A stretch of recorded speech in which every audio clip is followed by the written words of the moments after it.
fist and your leather boots. That's it. They took care of that problem.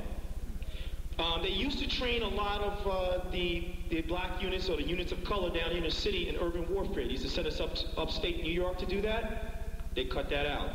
They only let the white boys train in that up there. And as a matter of fact, they reshifted the division headquarters from 14th Street to Troy, New York. So now 1st Brigade, well, 1st Brigade don't even exist anymore, but they've got another brigade up there, which is now part of the 10th Mountain in terms of what they call reorganization, now shares this property with division headquarters. All right? So, and not only that, they've got the equipment to get the job done. Casualties. Now, this is still with Yugoslavia. The expected casualties be high. The terrain is not friendly to us. Not at all. And the defenders have the advantage. Always remember that. So those guys that's up there in the mountains, listen, the mountains is the white man's home. So what we look like trying to go up there and take him on in his home, in his habitat? You know? The Russians, this is the last part of what I want to mention about that. The Russians do not support the sanctions over Bosnia. I don't know if y'all noticed, but the Russians are still fighting amongst themselves for food that's stored in warehouses. I don't know if you're aware of that. They're still fighting. And most of the republics, they're still fighting. There's no food over there. You know, so one way to so-called appease the Russians, give them $1.6 billion in aid. So what the Russians did was, while they were fuming, they took the money and continued fuming. You know, so your guess could be as good as mine. What do you think the Russians are going to do? Yugoslavia, that's their boys. And I don't think they're going to sit back and let what happened, what America plans to do to them, what happened over in Iraq. I don't think they're going to play that, because now you're talking white boys. And white boys do make alliances with each other. And they also fight each other. So like the brother earlier said, don't even concern yourself with getting involved in this, because it isn't what you think it is. Got another bomb to drop on you. Do anybody know anything about Palestinians? You hear a lot about them, right? PLO? All right? Who are these boys?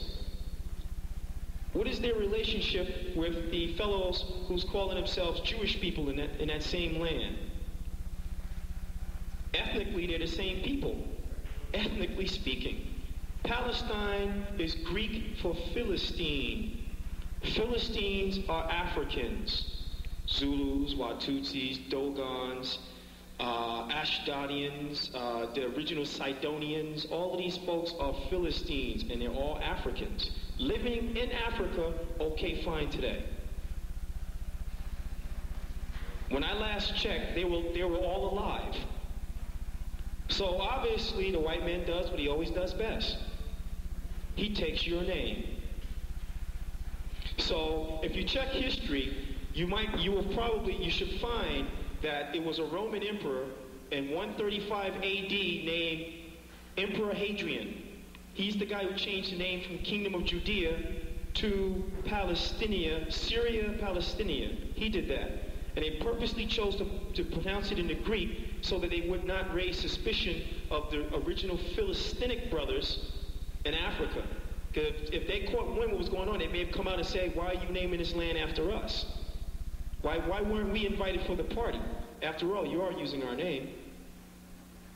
There's a lot of stuff going on here, so things isn't always as they appear to be. So while these Jewish people and these so-called Palestinian Arabs are fighting each other, taking each other's heads off, good. Let them. That's got nothing to do with us. I got another news for you. Those of us who believe ourselves to be Hebrews, that's our forefathers' land. All of them has got to go.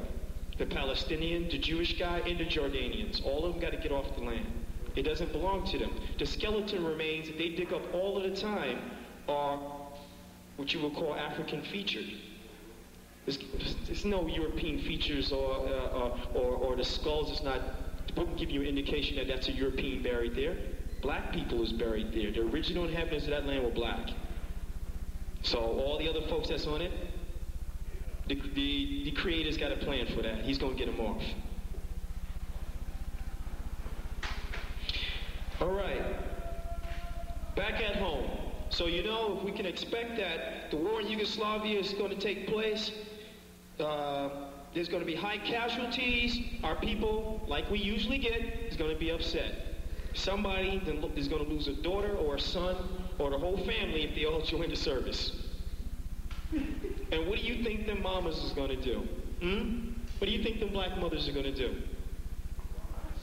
All right? No, they're going to do more than cry. They're going to be doing more than crying. Much more than that. So here's the way to... Now, this is something that I had to learn as a company commander as it relates to disorder control. This is where disorder control come in. They have already planned for this event. They know it's going to happen. See, let me tell you something about how this white man works. He works on the need of urgency. Most black people don't work on that. We work on the need of emergency. I've been hit now, where's the bandage? Rather than having the bandage already to plan for the event, you're going to get hit. Well, the white man, everything, and this is what I learned when I was in the service, everything he does is based on the need of urgency. When you work that job for him, for slave master, he instills in you that need of urgency. You know why you're there. You know what the purpose of that company is and what your job is and why you're doing what you're doing. That's called the need of urgency. He instills that in you. But when we walk off those jobs, the door is closed. We close the door on ourselves. All right? We don't think that way anymore. So, disorder control will be set into place. All right? So he's going to be out there cracking heads. He's going to be trying to make a bum rush to grab some folks, to arrest, the usual things. Ethnic strife is going to set in because then, listen, remember the Gulf War where you had the white boys saying to us, and most of the troops is our people that was in Iraq, that we are unpatriotic and all that? Well, listen, let them say what they want to say. The constitutional law says we are not citizens anyway. So why should I care if somebody's telling me I'm unpatriotic? The Constitution hasn't a thing to do with me or my people. I mean, in its present form. Now, if you read history, you'll find that they stole the Constitution from the Iroquois nation. Okay? And then they modified it somewhat. But in order to enforce it the way they wanted to, they created this thing called constitutional law. Now, why am I saying constitutional law? They don't teach you that in school. But every judge and lawyer, including black judge and lawyer, knows about the constitutional law. I have to let you know that too. So if they know that, and they're not telling you what the constitutional law says as it relates to us today, then they're holding back. That's a fact. They are holding back. Constitutional law says the descendant of a slave is not a citizen of this land. You are not. You're not entitled to any rights thereof of any citizen. The states may do with you as they see fit. This is today. And every president that's in office must re-ratify this. Bush did it October of 1991. He did it when he was in office. Clinton has to do it also. See, but we don't pay attention to this kind of stuff. Another thing, Clinton pulled something off in front of our face that somehow was overlooked. You remember the retarded brother who was executed in Arkansas? And it was argued that he wasn't even the guy that committed the crime? Well, according to Arkansas law, now remember, Clinton was on his political campaign, wasn't he? Yes, he was, very early on. He stopped, went back to his home state. And according to Arkansas law, the governor must be present at the time of execution. He signed the bill, that brother fried. And got back on the political campaign trail, and I didn't hear any black organizations whatsoever raise an issue, partition him. Look, Clinton, don't do this, why don't you, lessen it? Nah, they fried him. And he did it right in our face. So, and I connected the information because I'm sitting listening. They've already built the incineration plants already. Temperatures cooking about 5,000 degrees Fahrenheit, which means they put you on one end of that belt and nothing but dust is coming out the other end. Listen, they intend to erase you, black people. They're going to do a number on you, man. They're going to make sure that there's never been any, when they're finished the way they want to do it, this is their plan, They wish to make sure that we have never existed.